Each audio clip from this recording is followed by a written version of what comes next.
Salut, bienvenue, c'est Igloo sur topmusic.fr avec Cédric Simonin. Bonjour Cédric. Bonjour Eric. Vous brillez toujours autant par votre présence. Hein, oui, j'avais bien compris. Oui. Bon, la concurrence est rude, hein, parce qu'en face de concurrence, vous, non, je il y a m'incline un devant homme la qui concurrence. brille beaucoup au niveau crédit. C'est ça. Voilà, merci, quel honneur. Christophe Ecker, ma solution crédit. Bonjour Eric. Monsieur le Président, bonjour. Bonjour. Vous allez bien? Ça va, merci. On va parler avec vous des 5 règles d'or pour emprunter à 30 ans. Oui. Ouais, parce que 30 ans, ça se fait plus trop, enfin je sais pas. Quand on a préparé l'émission, on s'est dit tiens, 30 ans, ouais, c'est vrai qu'on en parle peut-être un petit peu moins. Et donc c'est un sujet que nous allons traiter avec Cédric de Trianon Résidence. Oui. Dans Igloo aujourd'hui. Tout à fait. On a déjà décidé de lancer cette nouvelle thématique avec les 5 règles d'or. Je vais y arriver. C'est pas évident. Des thématiques qui sont très pragmatiques pour donner des clés efficaces à nos auditeurs sur leur projet d'acquisition. Donc on démarre dès à présent la première sur emprunter sur 30 ans. Ça a été possible il y a quelques années. On l'a un petit peu oublié. Donc, si on lançait les 5 règles d'or pour emprunter sur 30 ans, on aurait la règle numéro 1 qui serait vouloir réaliser un achat tremplin. Ça veut dire quoi, réaliser un achat tremplin? Alors, ce que je veux dire par là, c'est qu'il faut avoir un plan. Quand on emprunte sur 30 ans, il faut avoir un plan d'un point de vue patrimonial. Et le plan, il est simple, c'est de vouloir revendre à terme. Pourquoi? Parce que emprunter sur 30 ans, c'est cher. Donc, si je recroise un client que j'ai financé sur 30 ans au bout de 29 ans et qu'il est encore en train de rembourser son crédit, il n'aura certainement pas fait la meilleure affaire de sa vie, quand bien même les taux sont très bas actuellement. Donc, l'idée, c'est d'avoir un plan, et un achat tremplin, c'est acheter aujourd'hui un appartement pour le revendre dans 7, 10 ans éventuellement et acheter plus grand, ce qui est souvent le cas des primo-accédants, dont on sait que la durée de détention moyenne, elle est de 7, 8 ans. C'est ça. Ouais. Règle numéro 2, c'est avoir un profil évolutif. Ouais, alors ça c'est l'autre alternative. Si on n'est pas dans une optique de faire un achat tremplin, il faut être conscient là aussi avoir un plan qui est un plan de carrière cette fois-ci, donc avoir des revenus évolutifs.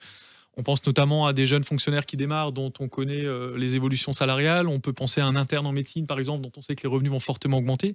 Et le fait que leurs revenus augmentent vont leur permettre d'augmenter leur mensualité et donc mécaniquement de baisser la durée du crédit. Donc ils partent sur 30 ans au départ, mais peut-être qu'ils finiront peut-être que sur 20 ans ou sur 15 ans. Voilà. Ça peut changer à tout moment. Ouais, alors il faut le négocier évidemment, mais il y a des options de modularité dans les crédits qu'il faut prévoir dès le départ pour éviter effectivement de prendre des pénalités à chaque fois. Mais ça se module assez facilement parce que vous dites prévoir dès le départ, ça veut dire que c'est assez figé.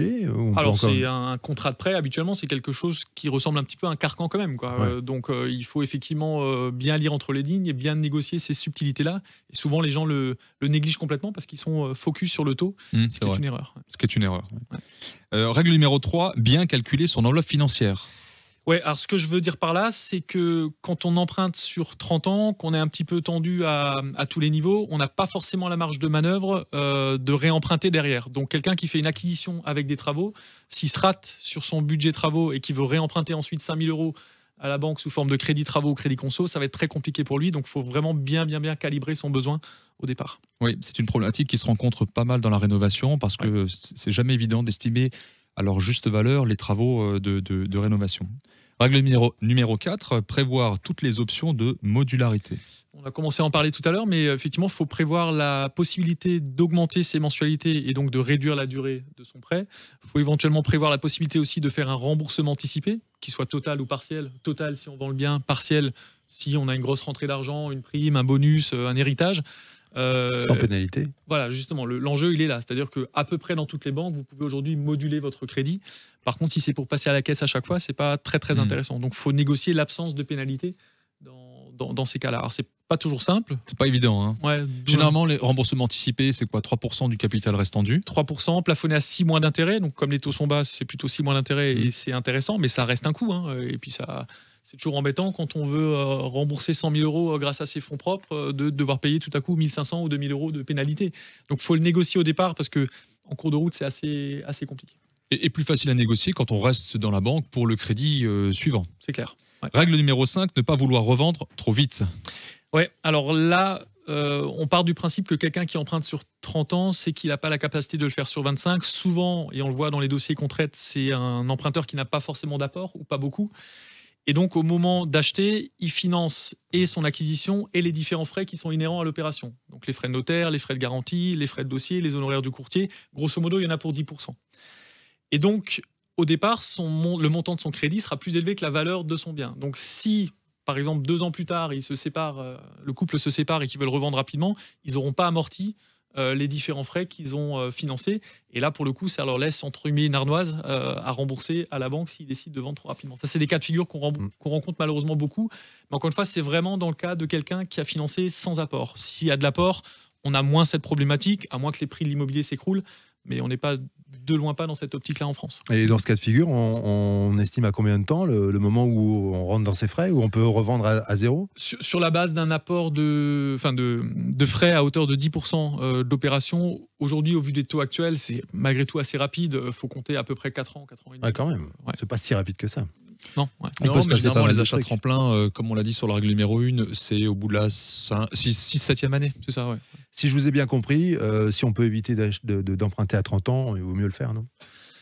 Alors, il vaut mieux le faire, oui. 25 ans, c'est aujourd'hui la durée la plus utilisée. Cela étant, la différence de taux est quand même relativement faible entre 25 et 30 ans. Aujourd'hui, sur 25 ans, on emprunte autour de 1,20%. Sur 30 ans, on arrive à sortir du 1,50, 1,60. Donc, ouais. Moi, je préfère nettement dire à un emprunteur qui est endetté à 35-36% sur 25 ans, de lui dire allez plutôt sur 30 ans, vous aurez un petit peu plus de marge de manœuvre, mais encore une fois, en ayant à l'esprit tous les garde-fous dont on vient de parler, et le fait notamment que le prêt soit modulable. Pour répondre à votre question encore, Eric, question très pertinente, pour une fois. C'était ça, juste pour dire ça. Bah, bravo. Non, très sérieusement. Augmenter la durée du crédit, il y a des gens qui peuvent emprunter sur 20 ou 25 ans. On peut les inciter à emprunter plutôt sur 30 parce que ça permet aussi d'avoir une mensualité qui est plus faible. Bien sûr. Donc, on peut se faire plaisir si on a des passions particulières, aimer les voyages, etc. On paye les études pour les enfants. Ça peut se laisser un petit peu d'oxygène. Ouais, voilà. Tout à fait. Voilà. Ok, bah merci pour la question, la réponse et pour l'émission. Hein, du coup, merci Christophe Ecker. On se retrouve très bientôt pour une autre émission autour d'un autre thème et de ces 5 règles d'or. Cette émission, comme toutes les autres, il y en a 90. Vous la retrouvez sur topmusic.fr, sur Igloo en Air, sur Facebook toutes les semaines, et puis également sur le site de Trianon Résidence. Bonjour à tout le monde du côté de Ma Solution Crédit. Merci. À bientôt Christophe. À bientôt. Salut Cédric. Merci.